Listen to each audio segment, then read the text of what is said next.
Welcome. My name is Penny Rosema, and you're listening to the Cookware Manufacturers Association podcast. And it's one of our goals to keep our members informed. In this podcast, I'm excited to tell you we're welcoming back art historian Amy Herman. Now, we had the pleasure of working with Amy in 2017 as our guest speaker for the CMA annual meeting. And I am pleased to say she was rated as one of the best meeting speakers by our senior executives that have attended many of our association events. And Amy shares her expertise in the art of perception. She has spent many years teaching doctors to pay attention to patients instead of looking at their charts, helping police officers separate facts from opinions. And she's also training professionals from a wide array of fields to quickly determine what's the most pertinent information. And we're going to talk a little bit about how this is applicable to the manufacturing side of the world in a little bit. But I want you to know you can find more information about Amy. You can simply Google the art of perception, and there's some great information on the website with her. And I want to say hello and welcome, Amy. I'm just excited to talk to you this morning. Thank you, Penny. Thank you for having me back on the podcast. It's nice to speak to you again. Now, I want to make sure if people wanted to reach you again directly, it's still at the literally artfulperception.com. Is that correct? That is correct. Artfulperception.com is my website. And I think since we spoke last, I've also done a TED Talk, and they can find me at TED.com. And if they put my name in, they'll find my TED Talk there. Great. What I'll do on the show notes for this podcast, in case you're listening and driving and thinking, how am I going to get this information down? On the show notes, we will put links to all of those different sites there so people can get more information and contact you should they like to. I just briefly want to start with a little bit of background. Now, people can look at our previous podcast and get more information on, some history on you. But let's remind listeners how you started when you instituted a program for medical students to improve their observation skills. Could you tell a little bit about that? Absolutely. I started the program, it's hard to imagine, almost 20 years ago when I worked at the Frick Collection here in New York City. And I started a program for medical students, as you said. It wasn't my idea. They were already doing this very successfully at Yale University. And with Yale's permission, I started a version of the program in New York City. And the idea was very simple. Let's take medical students out of their clinical setting, out of their everyday environment, bring them to an art museum, teach them how to analyze works of art. So when they return to that clinical setting, they'll be looking at their patients and their work through a new lens, hopefully a broader lens, a wider lens. And, it wasn't rocket science, and it worked very well. I had medical students coming and going, but I had this realization in 2004 after speaking with some friends that these skills are applicable far beyond the medical world. It's not just for medical students. There are lots and lots of professions that would benefit from having greater observation skills. So that's when I chose to expand the program across the professional spectrum. And that really kind of answers was going to be my next question is why is it applicable to all professionals? I know that you did an excellent job with our group, showing and just demonstrating both visually and then with some some hands-on experience. And yes. I'm very excited to have you back to our annual meeting in April of this year. But before I go there, we had just a brief conversation. You've got some exciting news in February. You're going to be doing presentations. You want to share that information? Sure. I was very honored. I mean, I love working with all of my different clients, but I was so honored to receive an invitation from the NATO organization, which is based in Rome, and they have invited me to be their keynote speaker to speak to everyone who is part of the NATO organization. And what's interesting about it, and what I'm really so excited about, is there are 29 member nations to NATO, and the dean of the college at NATO felt that they all have problems to face, both internally within their countries and as a member organization. And what greater vehicle to unite them than looking at art together and understanding how they can take those analytical skills far beyond just our day together, but bring them back to their different countries and bring them back to their different disciplines. And in so many ways, it's analogous to working with many of my clients at home. We have these presentations, but then how do we bring it back to face the challenges that we face both in our fields and in our lives in the complicated world we're living in? So I'm very excited about going to Rome. And you're in a very, very artful place as well. That's just such a Yes, I am. Who has a greater art collection than Rome? Yeah, that is amazing. One of the questions I wanted to ask you is, do we really understand what goes on into our decision making? Can you expand on that a little bit? What's happening? Sure.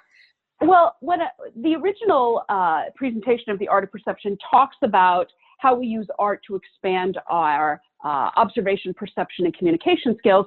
But now I'm taking a deeper dive into really what goes into our decision making. What do we do with all that information now that we've observed it? Let's take a second look at our decisions to see if we're really making them most effectively and if we're using the information that we have available to us. And when I do that with different groups, some interesting things are revealed. And many people are making decisions according to their long-held assumptions and biases because they're considered leaders or experts in the field.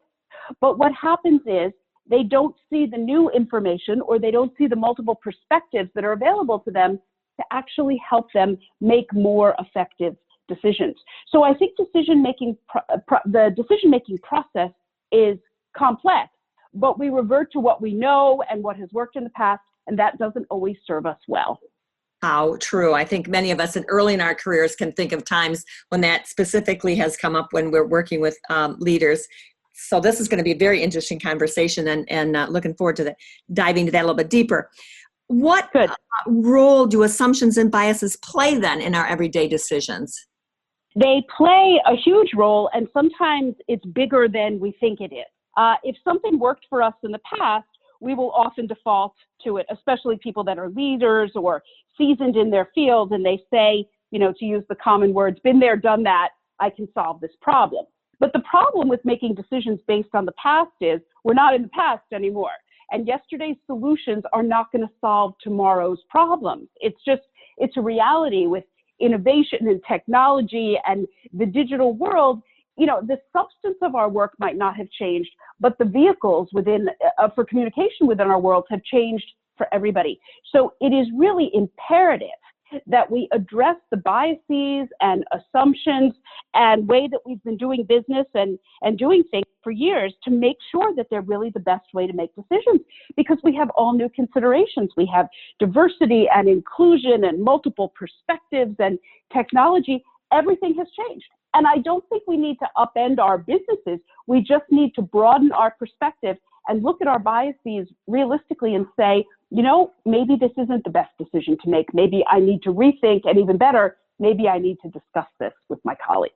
So I can imagine listeners are kind of thinking to themselves, how does looking at works of art help us think more critically and make better decisions? What's happening there? What is the connection? And that's always the fun part for me, is to create that nexus between my participants and then taking these concepts out into the bigger world. Art gives us a vehicle on a number of fronts. First of all, it's not threatening. Nobody's going to get upset with each other if they miss something in a work of art. But if I have two colleagues sitting together in my program and they're discussing a work of art and they see it so differently, one says, but how can you see this? And the other says, yes, but you're missing this. Then they take that back to the real world and say, well, if we didn't see the work of art the same way, what about a discussion in the boardroom? What about a discussion with a long-standing client? Maybe we're not seeing everything the same way as I assumed we had been.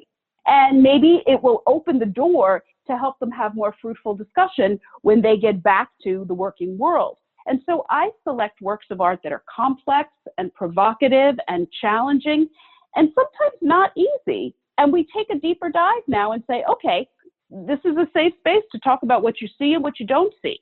And most importantly, it's not about what you like and don't like. This is not a subjective situation.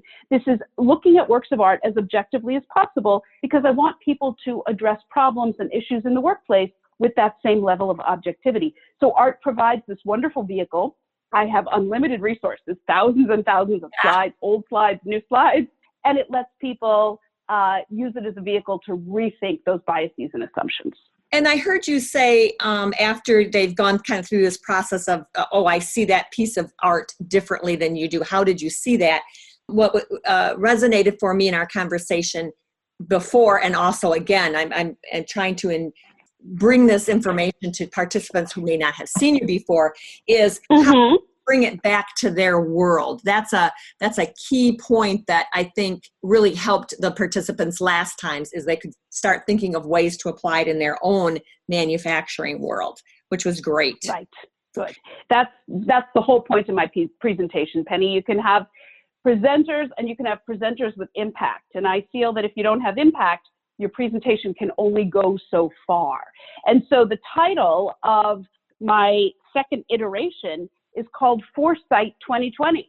How can we use hindsight, where we've made mistakes and we realize things we could have done better, and make our foresight 2020 instead of our hindsight?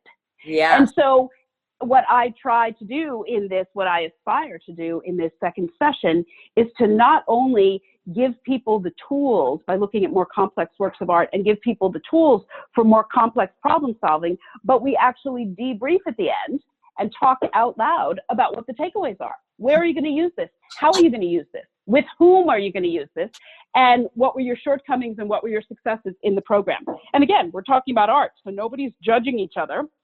Nobody's judging each other in a client situation or a vendor situation or a manufacturing situation, but they're learning to articulate the skills that they have and make the direct connection so they can take them back with them. And so that I connect the dots, and I make sure that there are no huge synapses, no huge chasms of knowledge, so they leave the presentation knowing at least a few ways that they're going to apply it when they get back. I'm excited about it too, because this event we're starting out with a board meeting and strategic planning. And so we'll be, talking about where we're going forward. And this will be just a great, combination where we might even have some conversations about how this applies to our association. So very excited about that. In our in our polarized society, how can we look at these kind of works of art bridge the gap when we have differences that just seem irreconcilable? Well, it happens a lot. I ask my participants, have you ever been in a situation, personal or professional, where someone just won't budge? Have you ever been in that situation? Oh, let me think. Yeah, exactly. And that the premise is flawed. That they are wrong or they're mistaken, and they just won't budge. And it's happened to everybody. Anybody who's dealt with other people, it's happened. And so how do we use art to bridge that gap? And what I have told my participants is to use my visual analysis and say to the person who won't budge, I just don't see how you got there. I understand what you're saying to me, but I don't see how you got there. Can you walk me through step by step so I can follow your thought process? And that is exactly the exercise that I use in my presentation. Give me a visual analysis step by step by how you got to the conclusion about this work of art that you said, it's this, it's that, it's the other thing. Tell me how you got there. And so when you have someone that won't budge and you ask them to give you a visual analysis, one of three things will happen. They'll see things your way, you'll see things their way, or you'll agree to disagree. But in any of those scenarios, you've given your best presentation and you've asked them to give their most objective recitation of the facts as they see them, and that clarifies it for everybody. So it's a win-win. Even if you don't meet across the table, you understand more, have a more effective understanding of where they're coming from. Which reminds me, that's in your last time you presented, having those exact phrases and walking away with something that you can verbalize to the person across the table. This, I just don't see how you got there, is not threatening at all. It's helped me understand the kind of language, and it's was very valuable. Amy, I'm so excited to be seeing you again in April. Thank you. Oh, I'm thrilled, Penny. Thank you for inviting me again, and thank you for having me on the podcast. And I'll have a full report on Rome when I get back in April. Oh, well, that will be fun. That will be fun. We so much appreciate your valuable insight and your generous sharing of your time. Now, I want to remind Thank listeners you. that you're listening to the Cookware Manufacturers Association. Amy is our guest speaker at our 2020 CMA annual meeting in April, and it's in the just wonderful spot of San Diego, California. We're on Coronado Bay at the Lowe's Coronado Resort. So if you'd like more information about that event, you can go to cookware.org and you will find links to the annual meeting and information. If you're not currently a member, reach out to me. We would be happy to have a conversation with you and invite you to come as a cookware manufacturer guest. There's room for that. You will find this podcast and other podcasts that are valuable to our industry at cookware.org. And I hopefully, if you are a listener and you haven't registered yet, I hope you register soon. You do not want to miss this presentation with Amy. Amy, safe travels. Thank you. Seeing you in April. Thank you, Penny. I'm looking forward to it as well. Thanks again for having me. Bye.